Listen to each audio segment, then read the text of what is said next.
म्हणजे जाधवर ग्रुप हा मेनली 19 वेगवेगळे बिझनेसेस करतो. हॉटेल असेल, फिल्म लाईन असेल, त्याच्यानंतर आपले टॅक्स कन्सल्टन्सी असेल. 8 दिवस स्वारगेटच्या बस स्टँड वरती आमचे वडील राहिलेले. 1986 हो, बस स्टँडवर राहिले. मला शाळा चालू करायची आणि मग त्यांनी सांगितलं की बाबा ठीक आहे, ग्रामपंचायतीचे 2 खोल्यात ह्याच्यामध्ये तुम्ही चालू करा. आणि मग त्यावेळेसला 1995 साली कन्या शाळेपासून ह्या शिक्षण संस्थेची स्थापना झाली. बापाचा झालेला अपमान हा मनामध्ये घेऊन, मनामध्ये आग निर्माण करून मी जाधवर ग्रुप ऑफ इन्स्टिट्यूटची स्थापना सेपरेट त्याच्यामध्ये त्या ठिकाणी केली. मी ज्या शिक्षण संस्था उभ्या केल्या याच्यामध्ये 16,000 विद्यार्थी शिक्षण घेतात. 600 पेक्षा जास्त शिक्षक त्या ठिकाणी कार्यरत आहेत आणि 40 पेक्षा जास्त शाळा आणि कॉलेजेस मी चालवतो आणि 5 कॅम्पसेस मी त्याच्यामध्ये चालवतो. माझ्यासाठी माझं सर्वस्व माझे वडील आहेत. माझ्या आयुष्यातलं सगळ्यात शेवटचं स्वप्न आहे ते म्हणजे वडिलांच्या नावाने विद्यापीठ करायचं. हे जेवढं मी काय उभं केलं ना, जिथं जिथं सुधाकरराव जाधवर नाव इथं तुम्हाला दिसतं ते सगळं मी दिलेलं आहे. आजपर्यंत वडिलांनी जे काही निर्माण केलेलं आहे याला कुठंही स्वतःच्या आईबापाचं नाव दिलं नाही किंवा काही नाही. माझं इंजिन जर कधी असं थोडं थंड व्हायला लागलं, हे 2 फोटो बघितले की ऑटोमॅटिक इंजिन पेटतं. इंजिन पेटलं की अजून 4 पट वेगानं काम चालू होतं.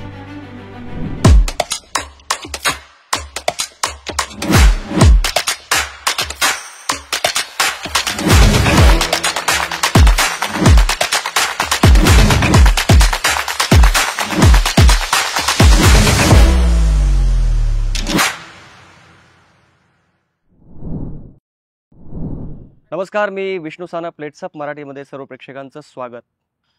महाराष्ट्रात अशा काही मोजक्याच शैक्षणिक संस्था आणि इन्स्टिट्यूट आहे ज्यांच्या अभिनव उपक्रमामुळे महाराष्ट्रभर आणि देशभर त्यांची चर्चा होते.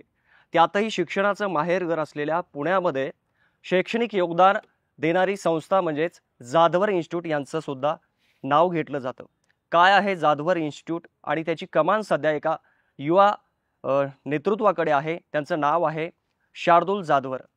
त्यांचे नवनवीन उपक्रम असतील त्याची चर्चा महाराष्ट्र आणि देशभर होती आणि यामुळेच महाराष्ट्रातील आणि देशातील अनेक युथला आणि जनमानसामध्ये एक कुतूहल आहे की काय आहे जाधवर इन्स्टिट्यूट. जाधवर इन्स्टिट्यूट आणि शार्दूल जाधवर यांच्याबद्दल मी त्यांच्या तोंडूनच उलगडणार आहे, त्यांना बोलतं करणार आहे. शार्दूलजी, तुमचं स्वागत आहे. नमस्कार. पहिलाच प्रश्न, सध्या तुमच्या या जाधवर इन्स्टिट्यूटच्या प्रिमायसेसमध्येच आपण बसलोय. अनेकांना कुतूहल आहे की जाधवर इन्स्टिट्यूटचं वारंवार नाव घेतलं जातं. अनेक राजकीय नेते असतील, सामाजिक उपक्रम तुमचे या ठिकाणी वारंवार राबवले जातात. काय खासियत आहे आणि काय आहे Jadhavar institute? Jadhavar group of इन्स्टिट्यूटची स्थापना 1995 साली शिक्षण महर्षी, शिक्षण तज्ज्ञ, प्राचार्य डॉक्टर सुधाकरराव जाधवर सर, आमचे वडील, यांनी केली.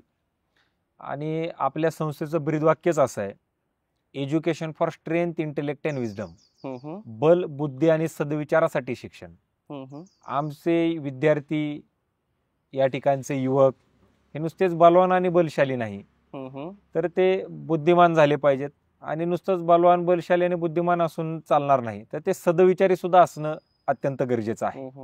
आणि म्हणून विद्यार्थ्यांच्या सर्वांगीण विकासासाठी शैक्षणिक, सामाजिक, आर्थिक, औद्योगिक, कला, क्रीडा, राजकीय, विज्ञान, प्रत्येक क्षेत्रातला कार्यक्रम या विद्यार्थ्यांच्या सर्वांगीण विकासासाठी आम्ही या ठिकाणी घेत असतो. आज या विद्यार्थ्यांना गोरगरीब, शोषित, दलित, वंचित, आदिवासी समाजामधून जे विद्यार्थी येतात, जे वाड्या वस्तीत तांड्यांवरनं जे विद्यार्थी येतात, ज्या विद्यार्थ्यांची स्वतःची अशी आर्थिक परिस्थिती नाहीये की चांगल्या दर्जाचं शिक्षण ते बाहेर जाऊन घेऊ शकतील, अशा सगळ्या विद्यार्थ्यांसाठी, तळागाळातल्या विद्यार्थ्यांसाठी एक उच्च दर्जाचं इन्फ्रास्ट्रक्चर, एक चांगल्या दर्जाचे शिक्षक देण्याचं काम हे आम्ही त्याच्यामध्ये करतो. आणि हे देत असताना नुसतीच पुस्तकी किडे विद्यार्थी करायचे नाहीत. उद्या हे बाजारामध्ये उतरल्यानंतर 100% स्वतःच्या नावाचा झेंडा आणि पाय रोवून ही पोरं उभा राहिली पाहिजेत, हा विचार आमचा अत्यंत मोठ्या प्रमाणावरती आहे. आणि म्हणून एक सर्व क्षेत्रातले कार्यक्रम या विद्यार्थ्यांसाठी आपण त्याच्यामध्ये घेत असतो. आणि त्याच्यामुळंच एवढ्या ऍक्टिव्हिटीज या विद्यार्थ्यांसाठी होत आहेत. त्याच्यामुळं साहजिकच आहे की प्रत्येक क्षेत्रातला माणूस या कॅम्पसमध्ये येणं, त्यांचं वास्तव्य या कॅम्पसमध्ये असणं हे नक्कीच त्याच्यामध्ये होतं. अनेकांना या इन्स्टिट्यूटमध्ये ॲडमिशन घ्यायचं असतं, मात्र त्यांना बरीचशी माहिती म्हणजे त्यांना आता गुगल मार्फत याच्यामार्फत होतीच. पण नेमके असे कुठले अभ्यासक्रम आहेत की जे जाधवर इन्स्टिट्यूटमधले खास आहेत? इन्स्टिट्यूटमध्ये आज जर आपण विचार केला जाधव ग्रुप ऑफ इन्स्टिट्यूटच्या अंदर, तर केजी पासून पीजी पर्यंत सगळेच कोर्सेस आपल्याकडे उपलब्ध आहेत. BBA, BCA, BCS, MCA, MCS, MBA, PGDM, nursing, त्याच्यामध्ये NM, GNM, पॅरामेडिकल, शाळा असतील, कॉलेजेस असतील, मग त्याच्यात BA, BCom, MA, MCom, BSc, मग आर्टिफिशियल इंटेलिजन्स असेल, नवीन काळाची गरज, त्याच्यानंतर सायबर सिक्युरिटीच्या रिलेटेड कोर्सेस असतील, डेटा सायन्सचे रिलेटेड असतील, फॅशन डिझायनिंगचे रिलेटेड असतील, केजी पासून पीजी पर्यंत इंजिनिअरिंग असेल, त्याच्यानंतर पॉलिटेक्निक असेल, सगळेच्या सगळे कोर्सेस या शिक्षण संस्थेमध्ये त्याच्यामध्ये चालवले जातात. आणि खास जर आपण विचारलं तर मला सांगताना आनंद वाटतो की या शिक्षण संस्थेने आजपर्यंत 1,500 पेक्षा जास्त शेड्यूल कास्ट आणि शेड्यूल ट्राईबच्या मुलींना हे गावाकडनं आणून सरकारच्या माध्यमातून, म्हणजे नंदुरबार जिल्हा असेल, पालघर जिल्हा असेल, ठाणे जिल्हा असेल, जे अत्यंत वंचित राहिलेले असे जे जिल्हे आहेत त्या ठिकाणची जी मुलं मुली आहेत यांना पुण्यामध्ये बोलवून त्यांना नर्सिंगचं एज्युकेशन सरकारच्या मार्फत मोफत देऊन 1,500 पेक्षा जास्त मुलींना आज आपण नोकरी लावण्याचं काम त्याच्यामध्ये केलेलं आहे. आज मला सांगताना आनंद वाटतो की पुण्यामधलं जे हिंजवडीमधलं रुबी हॉल क्लिनिक आहे, रुबी हॉल क्लिनिक गेल्या वर्षी अर्ध्यापेक्षा जास्त नर्सेस या आपल्या कॉलेजने दिलेल्या होत्या आणि त्या अर्ध्यापेक्षा जास्त हॉस्पिटल चालवण्याचं काम हे आपल्या संस्थेने त्याच्यामध्ये केलं. आणि त्यामुळे नामवंत हॉस्पिटल्स पुण्यामध्ये असतील, त्याच्यामध्ये काम करणारे जे विद्यार्थी आहेत हे आपल्या शिक्षण संस्थेमधले आहेत हे सांगताना मला आनंद वाटतो. आणि आज विविध क्षेत्रामध्ये म्हणजे आज स्पोर्ट्स असेल, त्याच्यानंतर अनेक विद्यार्थी आज इथले MPSC आणि UPSCच्या मार्फत सिलेक्शन झालेलं आपल्याला त्याच्यामध्ये पाहायला मिळतं. चांगल्या चांगल्या पदावरती विद्यार्थी काम करतात आणि एंटरप्रेन्योर सुद्धा मोठ्या प्रमाणावरती झालेले विद्यार्थी या शिक्षण संस्थेमधले आहेत. मला तुमच्याबद्दल जाणून घ्यायचंय, कारण आता एवढ्या मोठ्या संस्थेची जबाबदारी तुम्ही उपाध्यक्ष म्हणून पाहता, तुमचे वडील अध्यक्ष आहेत जाधवर साहेब. तर हे कधीपासून तुमच्याकडे कार्यभार आला आणि तुम्ही काय चेंजेस केले आणि काय करायचे तुम्हाला भविष्यात? मला थोडं आउट ऑफ कॉन्टेक्स्ट जाऊन या ठिकाणी सांगावंच वाटतं की माझं शिक्षण क्षेत्रामध्ये येण्याचं कारण काय.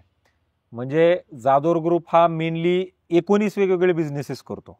हॉटेल असेल, फिल्म लाईन असेल, त्याच्यानंतर आपले टॅक्स कन्सल्टन्सी असेल, अशा 19 वेगवेगळ्या धंद्यांमध्ये आम्ही काम करतो. परंतु 1995 साली ज्या वेळेसला म्हणजे 1986 साली आमचे वडील पहिल्यांदा पुण्यामध्ये आले आणि पुण्यामध्ये प्राध्यापकाची नोकरी त्यांनी JD महाविद्यालयामध्ये छत्रपती शाहू महाराजांनी स्थापन केलेल्या संस्थेमध्ये ते प्राध्यापक म्हणून त्या ठिकाणी जॉईन झाले.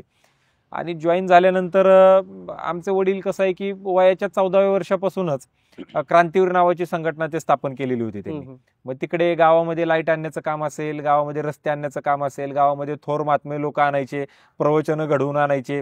मग ते मला नेहमी सांगतात की गावामध्ये एकदा एका चांगल्या महात्म्यांना आणून की नॉनव्हेज खाल्लं पाहिजे का नाही खाल्लं पाहिजे याच्यावरती एक चर्चासत्र त्यांनी घडवून आणलेलं होतं की सायंटिफिक वेजनी त्यांनी पटवून द्यायचं की मांसाहार चांगला आहे का नाही. मग महाराजांनी जर अख्ख्या गावाला पटवून दिलं तर अख्ख्या गावानं मांसाहार सोडायचा आणि जर गाव जिंकलं आणि महाराज हरले तर महाराजांना मांसाहार चालू करायचा. म्हणजे इतक्या चांगल्या ऍक्टिव्हिटीज पाणी आणण्यापासून शाळा आणण्यापासून गावामध्ये त्यांनी केलं. आणि साहजिक आहे की आपण काय काम केलं हे आपल्या कलिग्सला आपण सांगत असतो. म्हणजे यावेळेसला 86 साली ते पुण्यामध्ये आले आणि JD महाविद्यालयामध्ये त्यांनी सांगितले की ह्या सगळ्या गोष्टी मी माझ्या आयुष्यामध्ये केलेल्या आहेत. आणि मग नेमकं त्या कॉलेजची MCOM ची मान्यता रद्द झाली. प्राचार्यांनी बोलवून घेतलं, काय रे म्हणले तू तर लय सांगत होता गावामध्ये, तू काय शाळा आणली, लय तुझ्या ओळखी तर आमकं करतो तमकं करतो, गेली म्हणले मान्यता, जा आणून दाखव. मग त्यावेळेसला मोठे कराड सर असतील, म्हणजे विश्वनाथ कराड सर असतील, त्यांच्या साह्यानं मुंबईला जाणं, सगळ्या गोष्टी तिथल्या कितपत मान्यता आणण्यासाठी प्रयत्न करणं, हे सगळ्या गोष्टी त्यांनी त्याच्यामध्ये केल्या. आणि केल्यानंतर साहजिक आहे की इतक्या वाईट परिस्थितीतून हे व्यक्ती पुण्यामध्ये आलेले होते.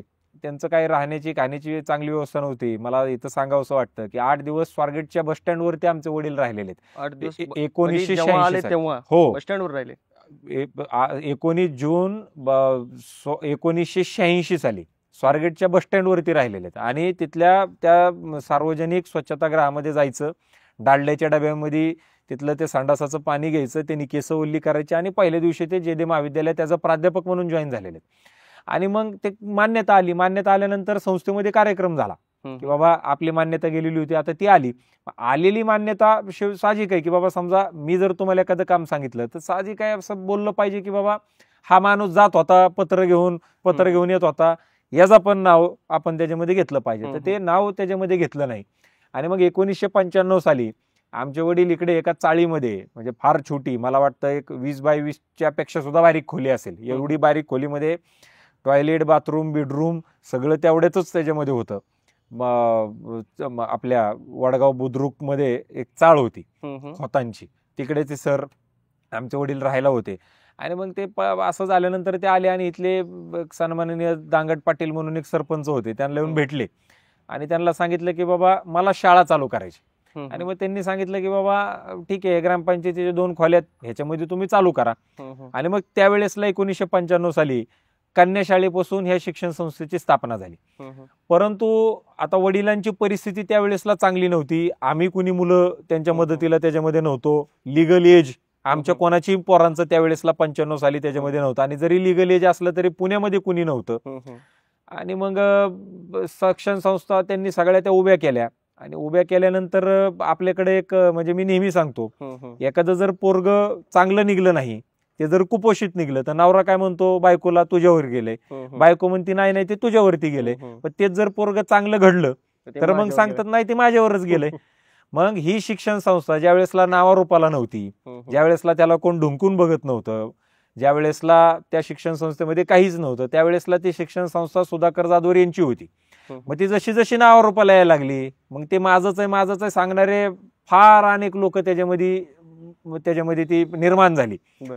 आणि मग ज्या लोकांना शिक्षणातला गंध नाही, ज्यांनी कधी स्वतः शिक्षण घेतलेलं नाही, ज्यांना बालवाडीची सुद्धा मान्यता घ्यावी लागते का घ्यावी लागत नाही हे सुद्धा माहिती नाही, अशी लोक त्याच्यामध्ये श्रेय घेण्यासाठी आणि संस्थाचालक म्हणून मिरवण्यासाठी त्याच्यामध्ये ती पुढे आली.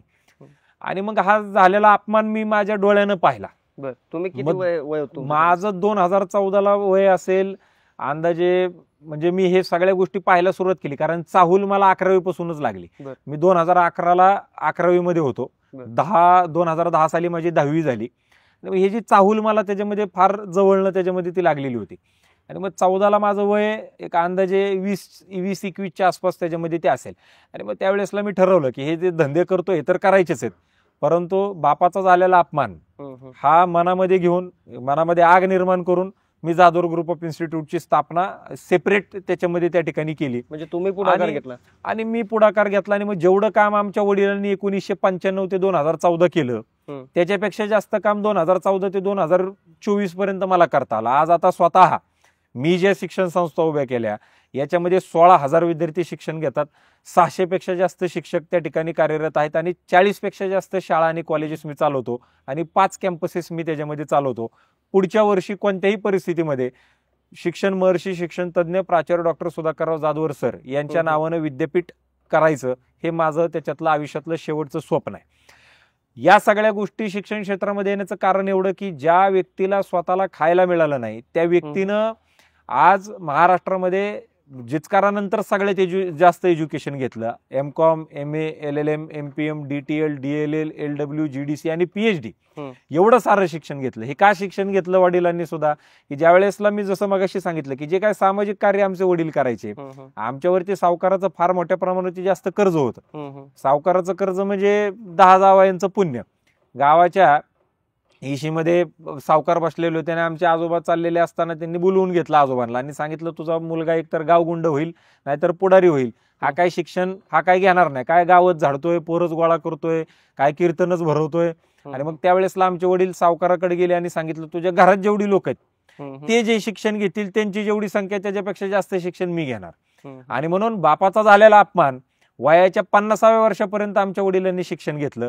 माझ्या बापाचा अपमान झाला म्हणून मी माझी सगळी जवानी ही 100% जे काही त्यांनी रोपटं लावलेलं होतं त्याचं वटवृक्ष आपल्याला तयार करायचंय. परत सुरुवात आम्हाला खड्डा खाण्यापासून झाड लावण्यापासून आम्हाला 2014ला त्याच्यामध्ये करावी लागली.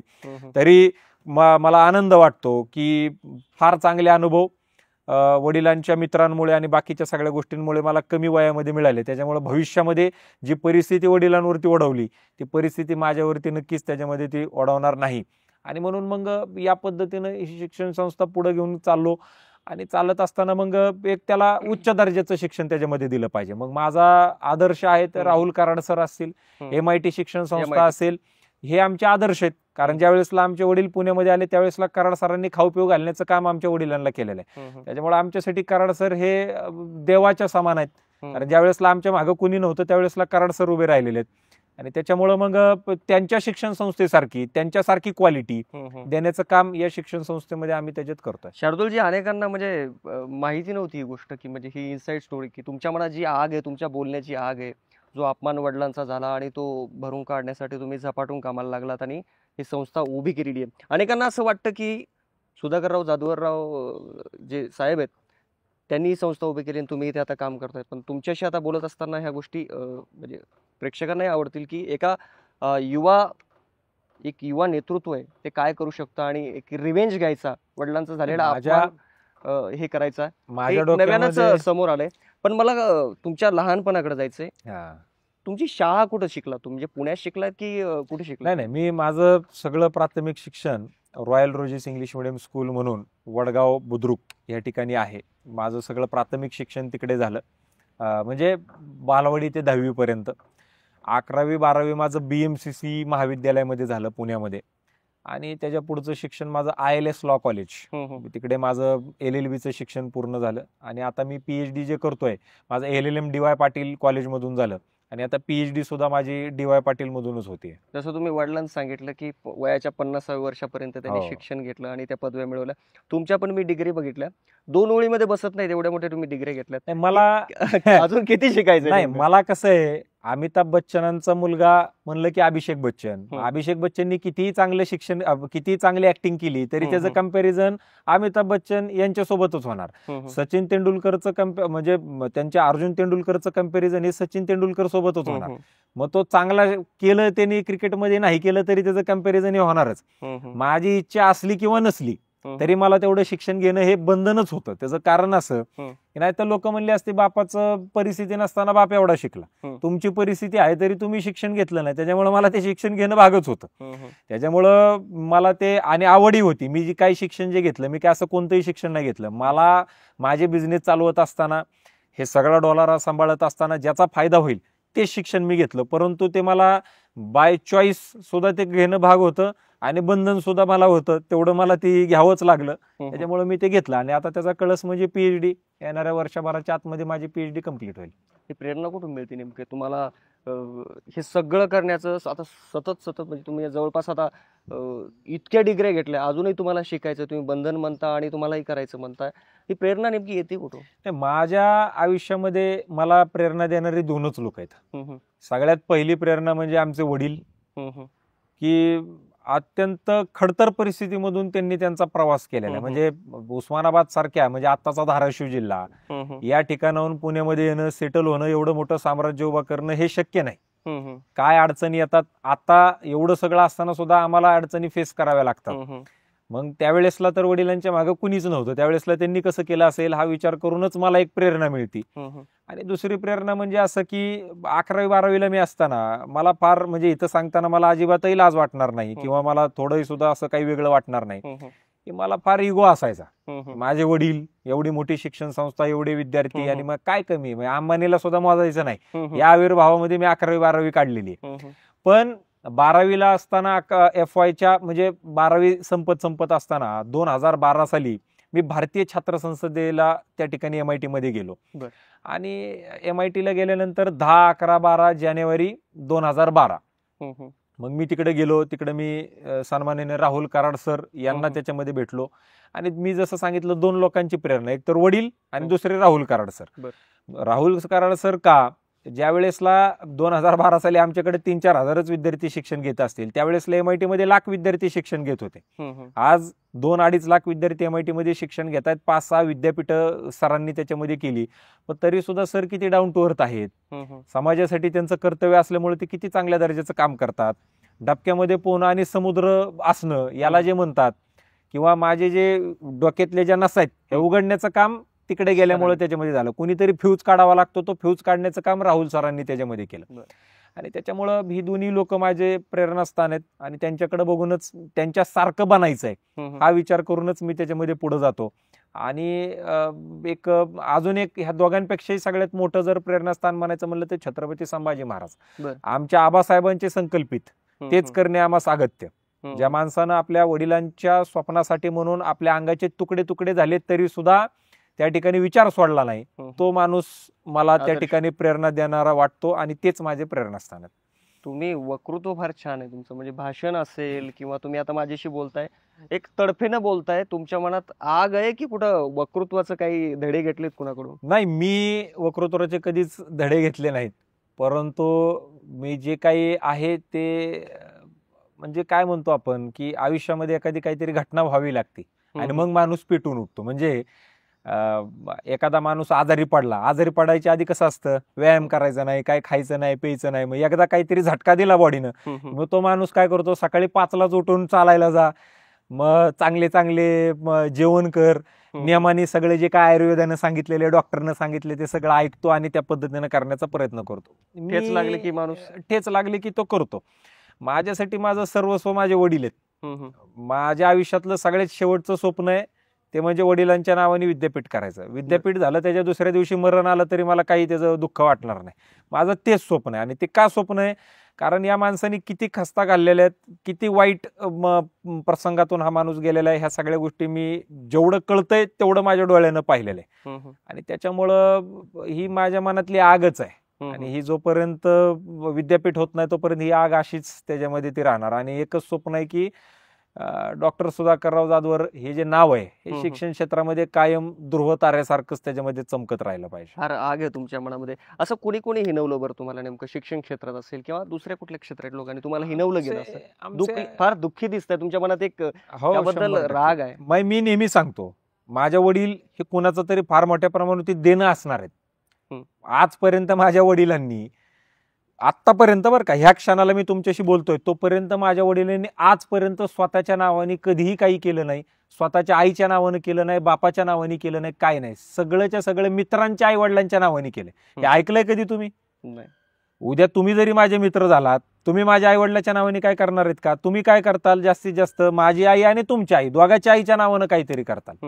हे जेवढं मी काय उभं केलं ना, जिथं जिथं सुधाकरराव जाधवर नाव इथं तुम्हाला दिसतं ते सगळं मी दिलेलं आहे. आजपर्यंत वडिलांनी जे काही निर्माण केलेलं आहे याला कुठंही स्वतःच्या आईबापाचं नाव दिलं नाही किंवा काही नाही. ज्या लोकांना मोठं आमच्या वडिलांनी केलं त्या सगळ्या लोकांना लिगल मधला एल सुद्धा कळत नव्हता. आज सुद्धा आमची कुणीही लोक नव्हती, त्याच्यामुळे वडिलांचं एकच नाव संस्थेमध्ये राहिलं. किमान 7 लोकांची नावं द्यावी लागतात ट्रस्ट आपण करताना. आमच्या वडिलांनी 6च्या 6 नावं स्वतःची दिली असती आणि एक नाव दुसऱ्याचं दिलं असतं तरी चाललं असतं. शिक्षण संस्थांना नावं देत असताना, विविध शाळा कॉलेजेसला नावं देत असताना स्वतःच्या आईबापाचं नाव दिलं असतं तरी चाललं असतं. ह्या लोकांना काही त्याच्यातलं म सुद्धा कळाला नसता. पण तरी देखील नैतिकता महत्वाची असते. ज्या वेळेसला वडिलांकडे खायला काय नव्हतं त्यावेळेसला ग्रामपंचायतीच्या 2 खोल्या देण्याचं काम ह्या लोकांनी केलं. आणि म्हणून मग त्यांची जाण ठेवून की बाबा ह्या लोक आपल्या मागे उभी राहिली वाईट काळामध्ये, ह्या लोकांना आपण मोठं करायचं, म्हणून ह्या लोकांना त्याच्यामध्ये मोठं केलं. आता काय, आजूबाजूच्या आमच्या नरे, वडगाव, दाहेरी भागातले आजूबाजूच्या परिसरामधले फार मोठे मोठे आता शिक्षण संस्थाचालक झालेले, त्यांना भाषण लिहून देण्याचं काम आमच्या वडिलांनी केलंय. भाषण कसं करायचं हे त्यांना सांगितलं, शिक्षण संस्था कशी उभी करायची हे त्यांना त्याच्यामध्ये सांगितलं. नावं मी घेऊ इच्छित नाही. माझ्यासाठी एकच नाव महत्वाचं आहे, ते म्हणजे डॉक्टर सुधाकरराव जाधवर. आणि ज्यांच्यामुळं खरं तर त्यांचे आभार मानले पाहिजेत. मी माझ्या ऑफिसमध्ये ह्या लोकांचे आता फोटो लावणार आहे, कारण कुठंतरी असं वाटलं की आज बाबा आपण आराम केला पाहिजे, आज सुट्टी काढली पाहिजे. हे फोटो बघितलं की ऑटोमॅटिक 2च लोक आहेत. अशी 2च लोक आहेत. पण बघितलं की प्रेरणा, ती प्रेरणा नाही, आग. प्रेरणा नाही मिळू शकत कधी, प्रेरणा नाही, आग. माझं इंजिन जर कधी असं थोडं थंड व्हायला लागलं, हे 2 फोटो बघितले की ऑटोमॅटिक इंजिन पेटतं. इंजिन पेटलं की अजून 4 पट वेगानं काम चालू होतं. आता मी ऑफिसमध्ये वडिलाचा फोटो सेंटरला आहे, तो फोटो जरी आता मला थोडा बाजूला लावला तरी चालेल, पण ही सेंटरला ही 2 फोटो लावली पाहिजेत, जेणेकरून अजून जो माझ्या कामाचा वेग आहे हा वेग वाटेल. नाव नाही घेऊ इच्छित, नाव नाही घ्यायचं. बरं, मला एक प्रश्न विचारायचा की तुमचं शिक्षण आहे पुण्यात झालंय, मात्र तुम्ही भाषा धाराशिवची, तुम्ही मूळ धाराशिवची, ती सोडली नाही. बरं, असं म्हणजे पुण्यात आलं अनेकदा काही लोक 2 वर्ष 4 वर्ष राहिले की पुणेरी भाषा बोलायला लागतात, तुम्ही धाराशिवची भाषा सोडली नाही. मला असं वाटतं की दिखावा हा माणसानं करू नये. दिखावा हा 1 दिवसासाठी, महिन्याभरासाठी, वर्षभरासाठी आपण करू शकतो, पण जे आपण आहेत तेच जर स्वतः आपण जशाच तसं जर राहिलो तर त्याची एक आपण आपली USP क्रिएट केली पाहिजे. म्हणजे पुण्यात आलोय म्हणून मग मी फारच शास्त्रशुद्ध भाषेमध्ये जर बोलायला चालू केलं तर त्याला काही किंमत आहे असं मला त्याच्यामध्ये वाटत नाही. आणि त्याच्यामुळे जी आपली संस्कृती आहे, ज्या भागामधून, ज्या मराठवाड्यामधून आपण येतो, ज्या संतांच्या भूमीतून आपण येतो, त्याचा गर्व आहे आपल्याला. आणि त्याच्यामुळे जर आपल्या भाषेचा गर्व असेल, आपल्या भागाचा गर्व असेल, तर तो सोडला नाही पाहिजे असं मला वाटतं. आणि त्याच्यामुळं मी काय असं कधी म्हणजे शास्त्रशुद्ध भाषेचं आव्हान हे काय आपल्याला त्याच्यामध्ये शक्य नाही. जमणार नाही, जी भाषा आहे ती भाषा आहे. आता तुम्ही बोलताना सांगितलं की MIT मध्ये आज घडीला सुमारे 2.5 लाख विद्यार्थी हो, शिकतात. 100%. तर आपल्या इन्स्टिट्यूट मध्ये सध्या किती विद्यार्थी शिकतात? सध्या शिक्षण संस्था ज्या आमच्या वडिलांनी सगळ्या स्थापन केल्या त्याच्यामध्ये 25,000 विद्यार्थी शिक्षण घेतात. आणि त्यातल्या मग ज्या 40-50 शिक्षण संस्था मी स्वतः स्थापन केलेल्या त्याच्यामध्ये आता 16,000 पेक्षा जास्त विद्यार्थी शिक्षण घेतात. बरं. KG to PG. ते तुमच्या संस्थेचं एक वैशिष्ट्य आहे. अनेक तुमचे उपक्रम आहेत, ते त्याची चर्चा होती. पण त्यातील युवा संसद हे जे काही तुमची कन्सेप्ट आहे, ही कशी सुचली? युवा संसद ही कन्सेप्ट 2 गोष्टीमुळे. मी जसं मागाशी सांगितलं की 2012 साली ज्याच्यातून माझे फ्यूज निघले, ज्याच्यातून मी स्वतः शिकलो, ज्याच्यातून मी स्वतः घडलो, ते म्हणजे भारतीय छात्र संसद. आता भारतीय छात्र संसद कार्यक्रम काय आहे की हा तामिळनाडूची मुलं येतात, तिकडे काश्मीरची येतात, इकडे आसामची येतात, इकडे गुजरातची पण येतात. सगळ्या भागातली लोक ह्या भारतीय छात्र संसदेला येतात. आणि मग राहुल सरांनी मला नेहमी सांगायचे की बाबा तू पण असा कार्यक्रम चालू कर, कारण युवकांनी राजकारणामध्ये आलं पाहिजे, शिकलेली लोक राजकारणात आली पाहिजेत, त्यांच्या नवनवीन संकल्पना ह्या राजकारणाला जर मिळाल्या, डॉक्टर असतील, इंजिनियर असतील, लॉयर असतील, आर्किटेक्ट असतील, ही जर लोक राजकारणामध्ये आली तर फार चांगल्या पद्धतीचं राजकारण, फार चांगल्या पद्धतीचं मजबूत लोकतंत्र त्याच्यामध्ये होऊ शकतं. मला या ठिकाणी उदाहरण द्यावं असं वाटतं की ज्यांच्यामुळे आमच्या ह्या शिक्षण संस्था उभ्या आहेत ते म्हणजे महाराष्ट्राचे माजी मुख्यमंत्री वसंतदादा पाटील. वसंतदादा पाटलांचं शिक्षण किती होतं? 3री-4थी पास वसंतदादा पाटील होते. जर त्यांना ट्रेनिंग मिळालं असतं, जर वसंतदादांचं शिक्षण फार मोठ्या प्रमाणात जास्त झालं असतं, तर ज्या वसंतदादांनी 3री-4थी पास असताना सुद्धा प्रायव्हेटायझेशन ऑफ एज्युकेशन ज्यांनी हा निर्णय घेतला आणि ज्यांच्यामुळं ह्या पुण्यातल्या, महाराष्ट्रातल्या सगळ्या शिक्षण संस्था उभ्या राहिल्या, इंजिनिअरिंग कॉलेजेस उभी राहिली, आज जर त्यांना ट्रेनिंग मिळालं असतं, त्यांचं जर काहीतरी मोठं शिक्षण झालं असतं तर अजून किती क्रांतिकारक निर्णय त्यांना घेता आले पाहिजे, घेता आले असते. हा विचार त्याच्यामध्ये आपला आहे. आणि म्हणून मला राहुल सर सांगायचे की अशा पद्धतीच्या संसदा आपण सगळ्यांनी घेणं अत्यंत गरजेचं आहे. आणि मग आता ती संसद जी व्हायची ती व्हायची इंग्लिशमध्ये, कारण तामिळनाडूच्या लोकांना हिंदी सुद्धा कळेल असं नाही, मराठीचा तर त्याहून प्रश्नच उद्भवत नाही. त्यामुळे 80% इंग्लिशमध्ये आणि 20% हिंदीत तो कार्यक्रम व्हायचा. मग त्यांनी मला सांगितलं की तू कार्यक्रम असे घेत जा. मी असा निर्णय घेतला की ठीक आहे मी घेतो, पण मी मराठी भाषेत घेतो. कारण जी वाड्यावस्ती तांड्यांवरची पोरं आहेत, जी गोरगरीब, शोषित, दलित, वंचित, आदिवासी समाजातून मुलं येतात, ज्यांचा कोणी गॉडफादर नाही, ज्यांच्याकडे जात नाही, कारण आपल्याकडे जी जात नाही ती जात आहे, त्याच्यावरती आपण मला थोडं त्याच्यावरती बोलावं असं वाटतं. जाती ज्यांच्याकडे जात नाही, त्याच्यानंतर ज्यांच्याकडे कोणी मार्गदर्शन करणारं नाही, मग या मुलांनी काय करायचं? आयुष्यभर नोकऱ्या करायच्या, आयुष्यभर धंदे करायचे, ह्यांनी मेन पॉलिटिक्स मध्ये यायला नाही पाहिजे का? हा विचार मग आम्ही त्याच्यामध्ये केला. आणि म्हणून मी महाराष्ट्र आणि गोवा का तर मराठी लँग्वेज तिथल्या लोकांना कळते, गोवन आणि मराठीमध्ये फार मोठ्या प्रमाणावरती साम्य आहे. आणि म्हणून या 2 राज्याच्या लोकांना एकत्रित घेऊन या युवा संसदेची स्थापना आपण त्याच्यामध्ये केली. ही पहिली प्रेरणा आहे राहुल कराड सर. दुसरी प्रेरणा अशी आहे की या महान भारत देशाला आता जवळपास 77-78 वर्ष होतील स्वातंत्र्य मिळून. या महान भारत देशाच्या राजधानीमध्ये या देशाच्या विरोधामध्ये नारे दिले गेले, भारत तेरे तुकडे होंगे, अफजल हम शर्मिंदा है, तेरे कातिल जिंदा है. अशा पद्धतीच्या घोषणा. आम्ही जो टॅक्स भरतो त्याच्यावरती ज्या युनिव्हर्सिटीत चालतात, तिथं ज्या लोकांना मिशा सुद्धा फुटलेल्या नाहीत, ही युवक त्या ठिकाणी उभे राहून भारताच्या विरोधामध्ये नारे देत आहेत.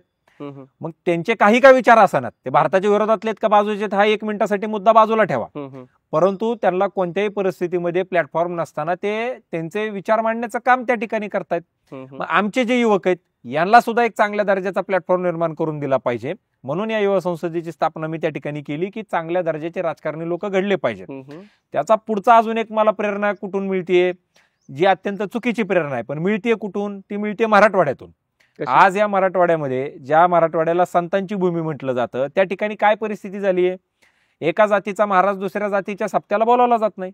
दुसऱ्या जर एखाद्या जातीचा सप्ताह असेल तर त्याला एका महाराजाला बोलवलं जात नाही. पुरोगामी महाराष्ट्रात एका जातीच्या लोक दुसऱ्या जातीच्या किराणा मालाच्या दुकानात जात नाहीयेत.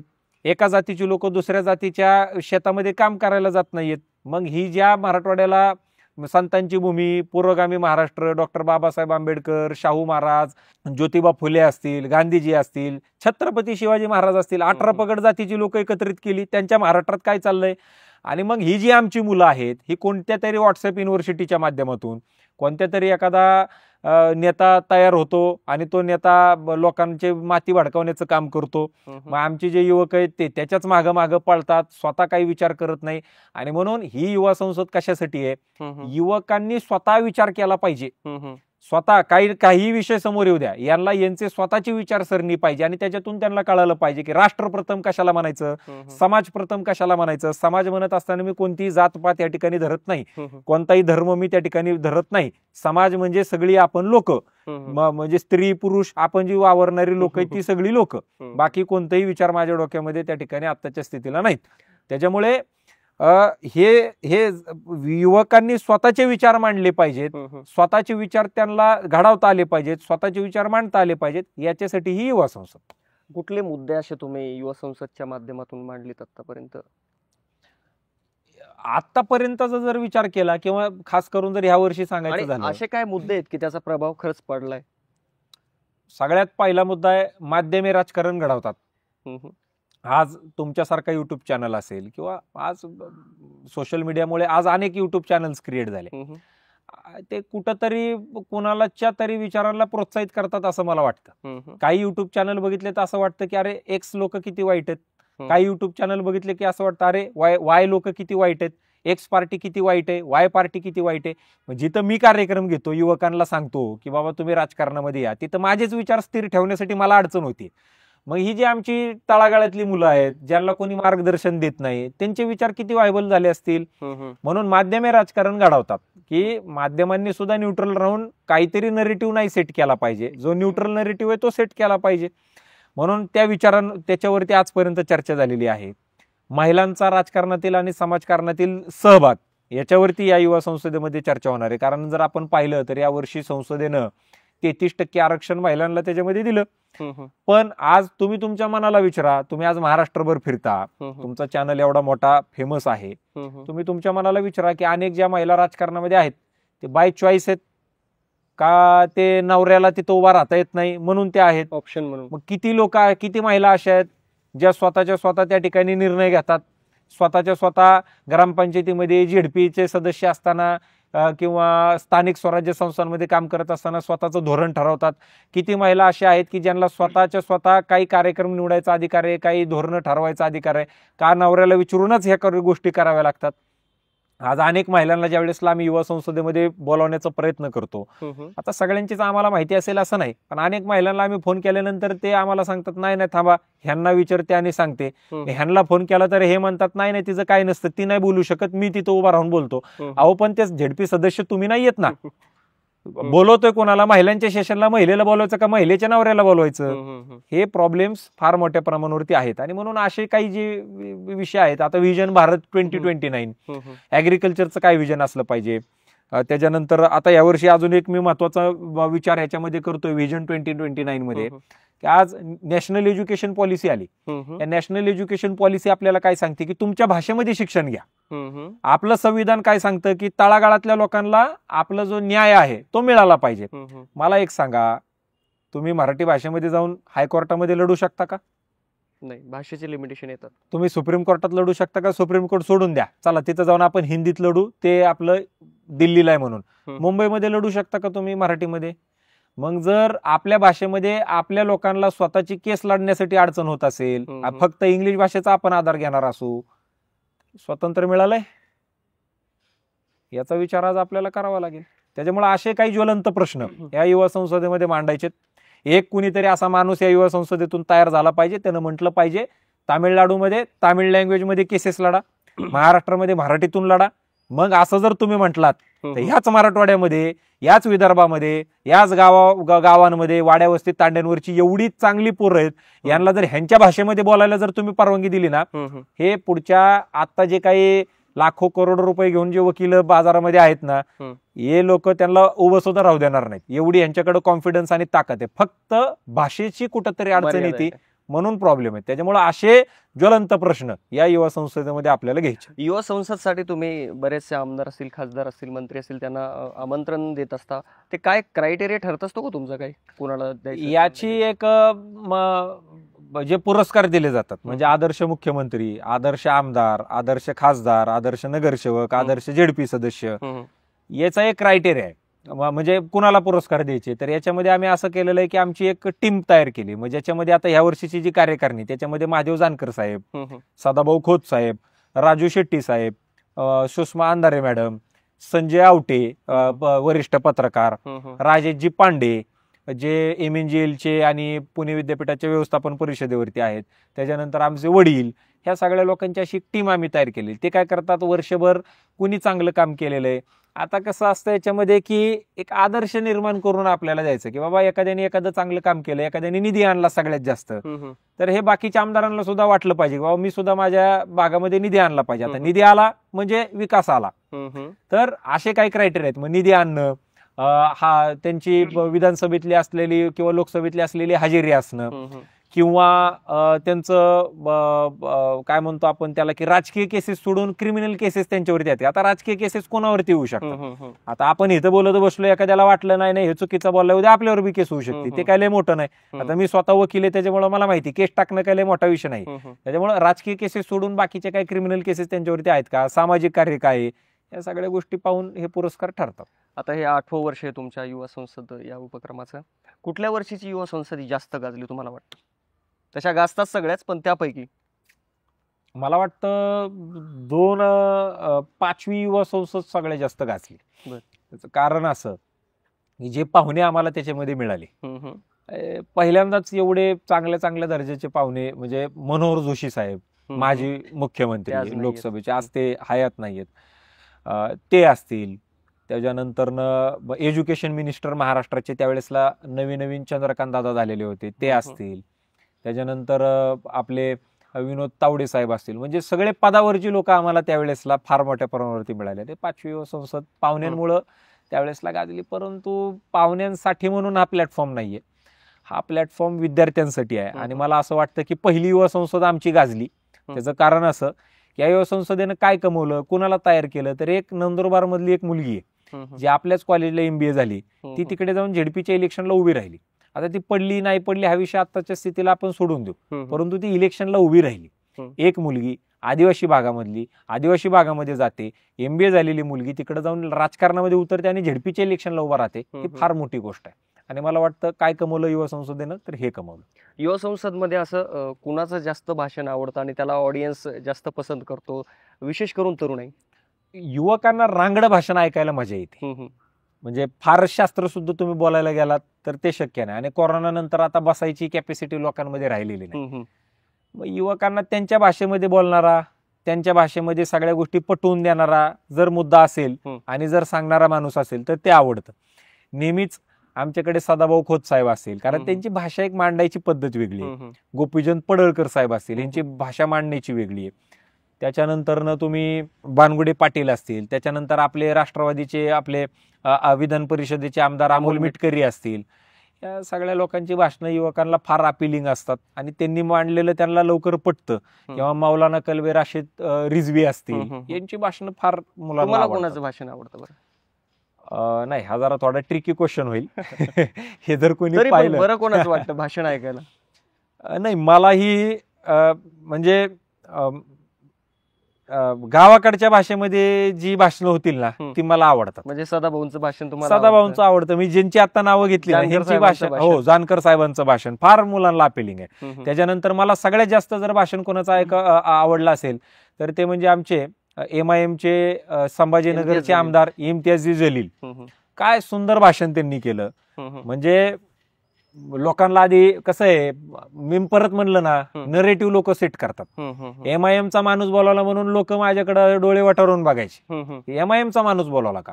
मला खरं तर यावर्षी असदुद्दीन ओवैसी साहेबांना या युवा संसदला बोलवायचं होतं, परंतु ते काहीतरी ते कोणत्या तरी एका कलमावरती आता बघा ती जेपीसी बसली आणि त्यांची कालच खासदारकी रद्द झाली. म्हणजे काय ते निलंबित केलं त्यांना. वकफ बोर्डच्या जेपीसी त्याच्यामध्ये बसले आणि त्यांच्या त्या मिटिंग लगातार होत्या, त्यामुळे त्यांनी मला यावर्षी वेळ नाही म्हणून सांगितलं. परंतु त्यांचं काय उत्कृष्ट भाषण त्यांनी केलं. जी लोक डोळे वाटारून बघत होते, सगळ्यात जास्त टाळ्यांचा आवाज त्याच लोकांचा होता. का त्यांना का बोलवायचं, म्हणजे लोकांचं काय विचार आहे. आता एमआयएम म्हणलं की लोकांना वाटतं की आता मुसलमान, मग ते हिंदू विरोधी, मग ते काहीतरी 15 मिनिटाचा विषय समोर आणणार, मग त्याच्यावरती त्यांना असं वाटतं की आता ह्यांना कशाला बोलवायचंय.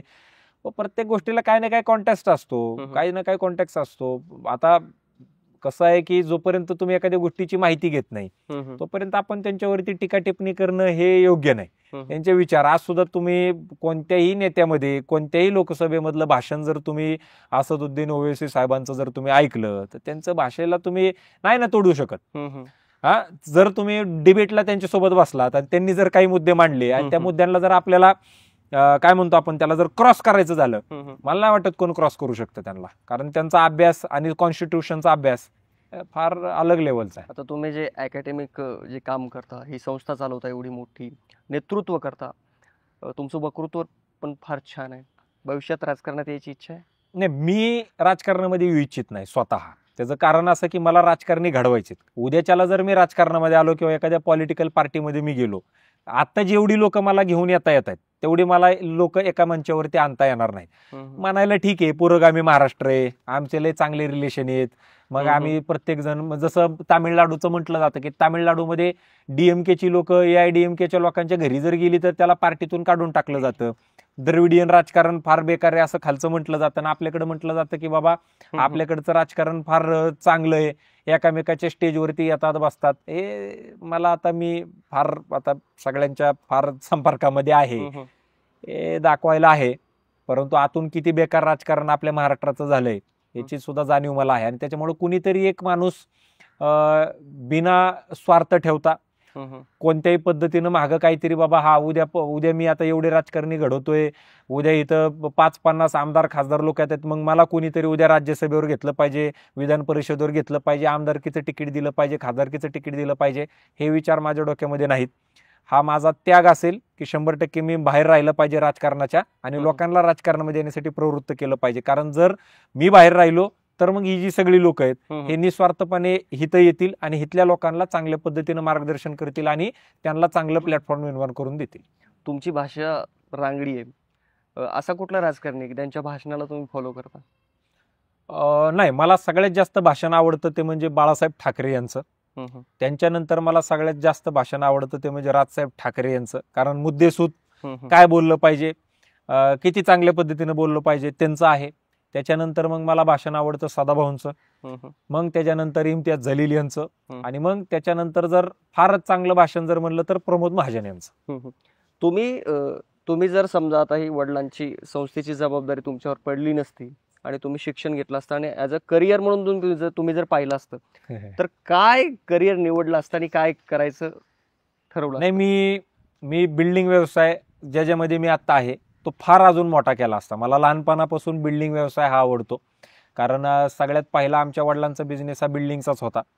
मला आजही आठवतं की घरामध्ये मी फोन उचलायचो आणि काही डाईल केलेलं नसायचं, काय नसायचं, मी डायरेक्ट 10 गाड्या वाळू पाठवा, 2 गाड्या विटा पाठवा, असं मी फोनवरती त्याच्यामध्ये बोलायचो. सगळ्यात पहिला जर आवडतीचा बिझनेस कोणता असेल तो बांधकाम व्यवसाय.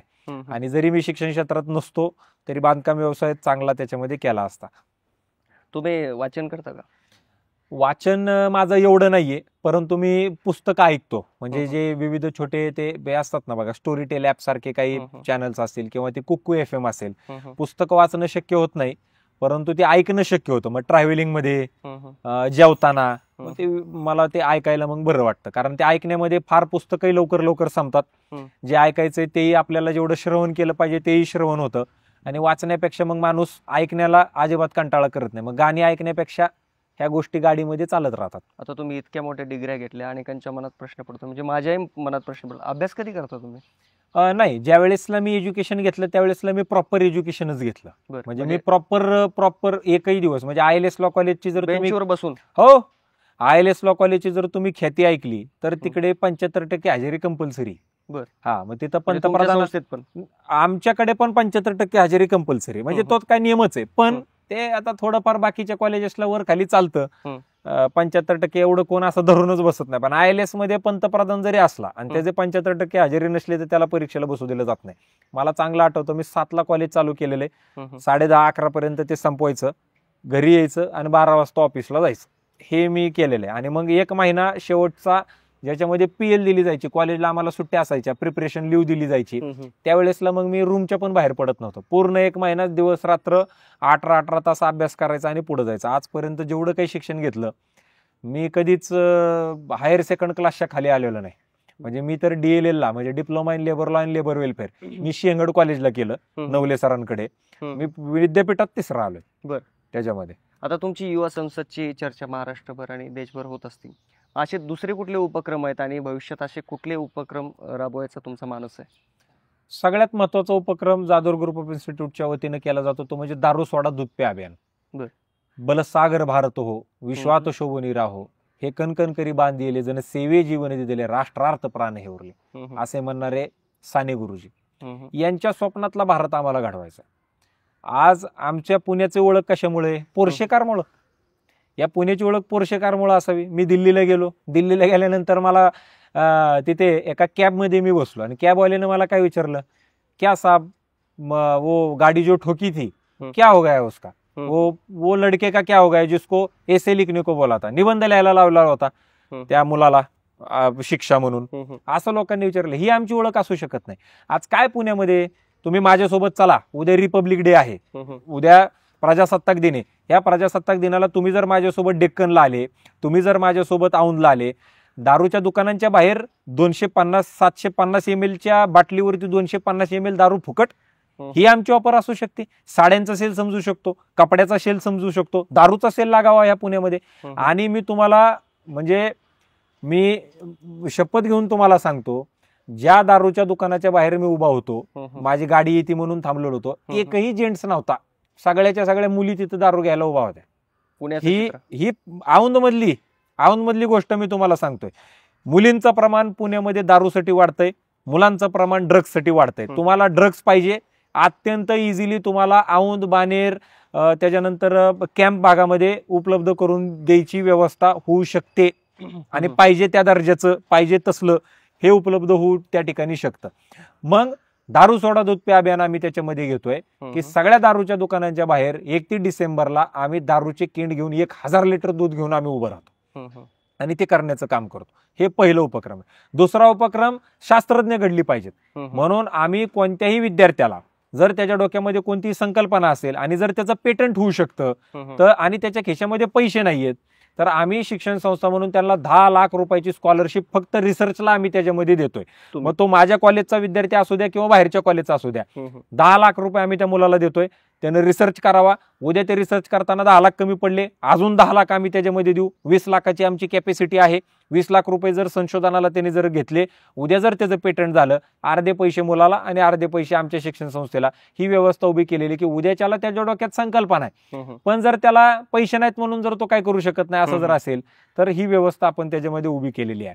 आणि मग अनेक उपक्रम आहेत ज्याच्यामध्ये आज मला प्रकर्षाने या ठिकाणी सांगावंसं वाटतं की आम्ही काय करतोय. आता सुद्धा मी बोलताना बऱ्यापैकी युवकांचे निगेटिव्ह बोललो, परंतु आमच्या युवकांना नावं ठेवण्यात काहीच मतलब नाही. आमची जी शिक्षण पद्धती आहे, जी लॉर्ड मॅकॉलेने 1835 साली आम्हाला त्याच्यामध्ये दिली, ज्याच्यामध्ये कारकून तयार करण्यासाठीची व्यवस्था निर्माण केली, आणि त्यांनी इंग्लंडच्या संसदेत सांगितलेलं होतं, हाऊस ऑफ कॉमन्स आणि हाऊस ऑफ लॉर्ड्स मध्ये, की आमची शिक्षण पद्धती मी जी सांगतोय ही जर तुम्ही 20 वर्ष या देशामध्ये राबवली तर ह्या देशावरती आपण कायमस्वरूपी राज्य करू शकू. इथली तुम्ही गुरुकुल पद्धती निस्तानाभूत करा पहिलं. तर ती शिक्षण पद्धती आता पण चालू आहे, जी 1835 साली चालू झाली. ती आता नॅशनल एज्युकेशन पॉलिसी आली, परंतु ती लागू होणार 2030 सालापर्यंत. आमच्या युवकांना छत्रपती शिवाजी महाराजांचा अभ्यास 4थी नंतर आहे का? छत्रपती संभाजी महाराजांचा अभ्यास आहे का? छत्रपती शाहू महाराजांचा अभ्यास आहे का? स्वामी विवेकानंदांचा अभ्यास आहे का? बोधिसत्व महामानव डॉक्टर बाबासाहेब आंबेडकर यांचा अभ्यास आहे का? झाशीच्या राणीचा अभ्यास आहे का? आमच्या नागपूरचे पांडुरंग खान खोजे ज्यांनी वयाच्या 9व्या वर्षापासून त्या ठिकाणी या देशाच्या स्वातंत्र्यासाठी म्हणून खास्ता खायला सुरुवात केली आणि त्या माणसाला परत या भारत देशामध्ये येता आलं नाही, यांचा अभ्यास आहे का? कितीतरी लोकांची नावं घेता येतील, यांचा अभ्यासच नाही. मग कुणाकडनं आम्ही प्रेरणा घ्यायची? आमच्या इतिहासामध्ये काय सांगितलं जाते? World war first, world war second, राणीने कधी श्वास घेतला, कधी सोडला, राणी कुठं बसली, कुठं उठली, काय करायचे आम्हाला? काय त्याच्याशी घेणं देणं नाही. शिक्षण प्रणाली थोडीशी बदलली पाहिजे, ही पूर्णतः बदलणं गरजेचं आहे. आणि जोपर्यंत आमच्या थोर महात्म्यांचा अभ्यास आम्ही या विद्यार्थ्यांना त्या ठिकाणी शिकवत नाही, तोपर्यंत आमची मुलं ही व्यसन मुक्त होणार नाहीत, महिलांना मान सन्मान देणारी होणार नाहीत, या देशाला मान सन्मान देणारी होणार नाहीत. जातीपाती विसरून सगळ्या जाती धर्म आपण एकच आहोत अशी त्या ठिकाणी तयार होणार नाहीत. हे जर आपल्याला करायचं असेल तर ह्या महान पुरुषांचा अभ्यास या विद्यार्थ्यांना शिकवणं गरजेचं आहे. शेवटचा प्रश्न, आता जी काही 30 आणि 31 तारखेला युवा संसद आपली होते, असे कुठले खास निमंत्रित पाहुणे असणार आहेत? या युवा संसदेला महाराष्ट्र राज्याचे उपमुख्यमंत्री अजितदादा पवार साहेब, माजी उपमुख्यमंत्री छगनराव भुजबळ साहेब, सुधीर मुनगंटीवार साहेब, भागवतराव कराड साहेब केंद्रीय मंत्री, त्याच्यानंतरनं अरविंद सावंत साहेब केंद्रीय मंत्री, त्याच्यानंतरनं जवळपास 20च्या आसपास आमदार, सगळ्या न्यूज चॅनलचे संपादक, जेवढेही काही न्यूज चॅनल्स टी व्हीवरती आपल्याला दिसतात त्याचे संपादक, त्याच्यानंतरनं सामाजिक क्षेत्रामध्ये काम करणारे तृप्ती देसाई असतील, त्याच्यानंतर अहिल्यास फाउंडेशनचे रमाबाई लटपटे असतील, त्याच्यानंतर मेधाताई पाटकर असतील, त्याच्यानंतरनं काही IAS आणि IPS अधिकारी असतील. प्रत्येक क्षेत्रातला माणूस या युवा संसदेमध्ये त्या ठिकाणी येतोय. आणि आमची अपेक्षा अशी आहे की युवा संसदेमध्ये फक्त आता तुम्ही ऍक्टिव्ह पॉलिटिक्समध्येच येऊ नका. ते आता जर ऍक्टिव्ह पॉलिटिक्समध्ये यायचं पुढच्या 4-5 युवा संसदानंतर बघू. आता आधी तुमचे विचार घडवण्यासाठी, हे युवक घडवण्यासाठी आता ही युवा संसद आहे. स्वतः त्यांचे विचार त्यांना त्या ठिकाणी ठरवता आले पाहिजेत, याच्यासाठी आता ही आधी युवा संसद आहे. आणि फक्त पॉलिटिक्ससाठीच ही युवा संसद नाही, कारण याला युथ पार्लमेंट म्हणतोय. मग ह्याच्यामध्ये प्रत्येक क्षेत्रातले लोक येत आहेत. तर प्रत्येक क्षेत्रामध्ये जर तुम्हाला कोणाला पुढे जायचं असेल तर त्या क्षेत्रातलं मार्गदर्शन या युवा संसदेमध्ये तुम्हाला मिळेल. धन्यवाद शार्दूलजी, आणि तुमच्या पुढच्या जी शैक्षणिक तुम्ही जे तुमची धोरण राबवता त्यासाठी खूप खूप शुभेच्छा, आणि आमच्याशी गप्पा मारल्याबद्दल धन्यवाद. Thank you so much. हे होते शार्दूल जाधवर, ज्यांनी की एक आदर्श घालवून दिलेला आहे. एरवी राग आल्यानंतर, अपमान झाल्यानंतर युवा ही क्राईमकडे आपल्याला जाताना पाहायला मिळते. मात्र शार्दूल जाधवर यांना अपमान सहन नाही झाला, वडिलांचा अपमान सहन नाही झाला, आणि त्यांनी शिक्षणाच्या संस्था या जाधवर इन्स्टिट्यूटच्या संस्थेच्या मार्फत काढायला सुरुवात केलेली आहे. आणि त्यांचा आता मानस आहे की त्यांच्या वडिलाच्या नावे पुण्यामध्ये एक विद्यापीठ काढण्याचं सुद्धा त्यांचं स्वप्न आहे. त्यांच्या त्या स्वप्नाला सुद्धा आमच्याकडून खूप खूप शुभेच्छा. धन्यवाद. धन्यवाद.